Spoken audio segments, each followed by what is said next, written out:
Hey everyone, hope you're having a good day today. Today we're going to be introducing one of the newer members to the Python addiction family as I show off April here, who is a Guyanan true red-tailed boa. And we're going to talk a little bit today about what the differences are between true red-tail, or BCC, and the more common boa, or Boa Imperator. So, stick around. I'm Jack, and you're watching Python Addiction.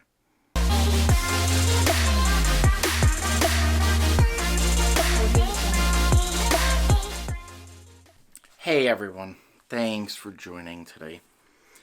So, today is the debut showing of my girl, April.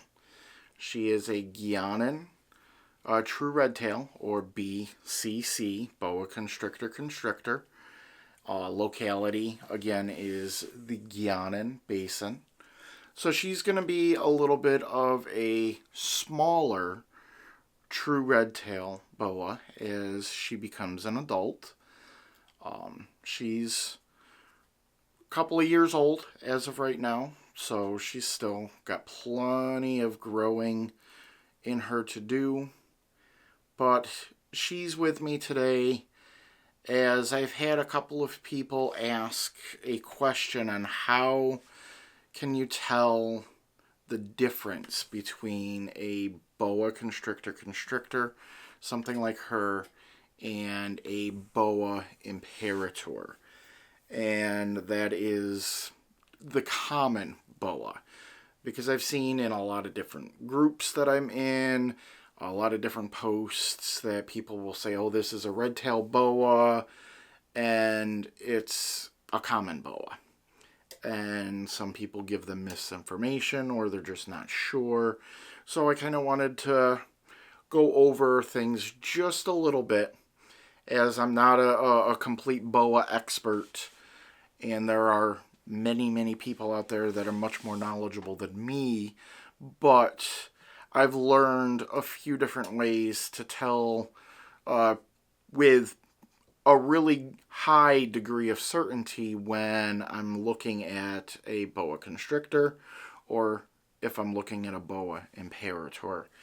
And I'm going to show off a couple of different video clips, one being of her and the other being of my girl Jasper, who is a Boa Imperator, to where you can kind of really see some of the differences just visually by looking. So we're going to look first at Jasper.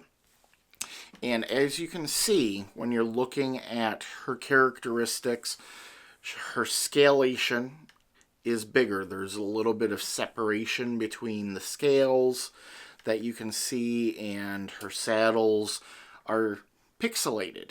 And that's one thing to keep note of as we transition into the video, looking now at my girl April a little bit more close up. As you can see, that scalation is a lot tighter, and everything in the pattern is more defined. Both of these girls look absolutely beautiful, and I love them both, but you can tell the difference when you're looking at them with your eyes, because the actual scales, and I'm going to do a little overhead of her so you can see this a little bit easier that way, they're tighter. There's more of them. If you're actually looking at counting from the actual belly scales, and you count all the way across the body to the other side where the belly scales are, there's more of them. They're smaller, and the spacing in between them isn't as defined, and that's even as they grow up.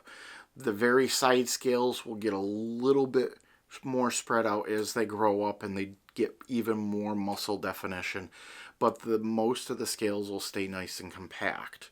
Another thing that you'll notice is their head pattern or the head stamp is a lot more defined and crisper, as again we'll show the difference between Jasper and April. April has that more fine line in her head pattern, whereas Jasper's is blown out a little bit. It's not as defined. It's there, and you can see the pattern and the lining, but it's not as defined. It doesn't look like it was drawn with a brush as much. And those are two of the characteristics that, as I look at them, that are very indicative of being able to tell the difference of when you're looking at a boa constrictor versus looking at a boa imperator.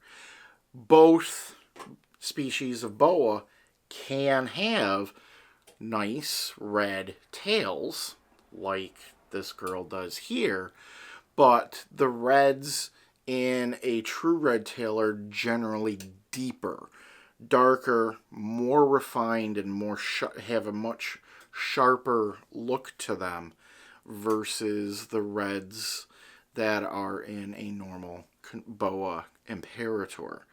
And again, that is going to be partially dependent on morphs, because the morphs are more common in the boa imperator versus there being more locality base in the boa constrictor. So those were just a few little things that I kind of wanted to point out. But if you want a little bit more information that's in depth when it comes to boas in general, and being able to distinguish the difference between boa constrictor, like this beautiful girl, and boa imperator, I actually suggest watching a video that Dāv Kaufman did about it, and I'm going to put a link to it in the description below. He goes into depth and shows some of the differences, like I was discussing with scale count differences and some of the pattern, and he goes into even more detail when it comes to the saddle counts and stuff like that. It's a really, really educational video that I do suggest that you watch if you're looking at getting into boas, or you have one and you want to get a little bit more information about it. But otherwise, if you liked today's video, as always, please hit that like button. And if you have any comments, or if there's a topic that you want me to discuss about, put it in the comment section below. I look at the comments all the time, and I respond to them all the time. I do really appreciate when you guys reach out to me. Otherwise, if you've made it this far into this video, and if you haven't done so already, please do click that subscribe button. And while you're there, click that notification icon, as that will let you know when I publish a new video. But until next time, I'm Jack. This is my beautiful girl, April. Love you all. Thanks for watching Python Addiction.